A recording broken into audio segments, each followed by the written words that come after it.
name is Miranda Smith, and today I'll be discussing with you how light is transduced into action potentials. Okay? Light enters through the pupil, and the cornea and the lens focus to invert those light signals and project them to the back of the eye, where the retina is located. The retina consists of several layers of alternating cells and processes that convert those light signals into neural signals, and it's basically transduction. All right, the fovea is a specialized area of the retina that consists of your photoreceptors, which are your rods and your cones. The interaction of photon light in the retina causes isomerization, and this leads to the potential change into the potential membrane potential. I apologize. It leads into changes in the membrane potential. Okay, with changes in the membrane potential of the rod or cone, this causes the cell to hyperpolarize. With the hyperpolarization of any cell, it activates the protein transducing, and then this triggers the opening of the sodium-potassium pump. With that pump opening, sodium is allowed to flow out, potassium is allowed to flow in, and this depolarizes the membrane. While it's depolarizing the membrane, the calcium then influxes inside of the cell because it's trying to bring it back to somewhat of a normal state. Okay, so it influxes inside of the cell. The synaptic vesicles fuse with the presynaptic membrane of the neuron membrane, releasing neurotransmitters. Okay, this then leads to the neuron depolarizing.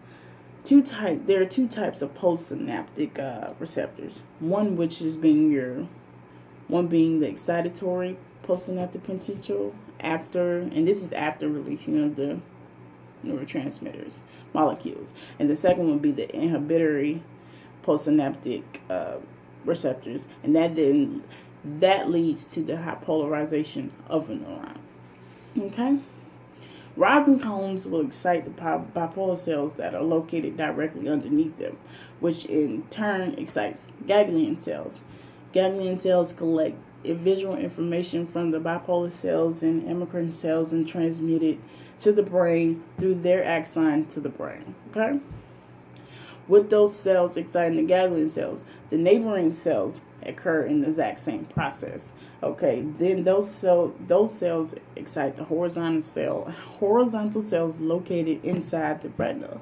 These cells have their process in a laterally position in which they inhibit the center bipolar cell. Okay, the diffuse light excites the central bipolar cell, but also inhibits it through the neighboring cells. Therefore, the ganglion cells do not get excited, but a small spotlight will excite the bipolar cells, but not the neighboring cells. Since there's no inhibition in the bipolar cells, it would then excite the ganglion cells. Okay. After the ganglion cells are excited, the electric signal travels through the optic nerve to the optic chiasm. The optic tract, which is like fibers located after the chiasm, encircles the cerebral peduncles of the membrane in order to reach the lateral genucleate nucleus. Okay, the lateral genucleate nucleus also can be known as like the LGN. Okay, and the LGN is a part of the thalamus, which has three layers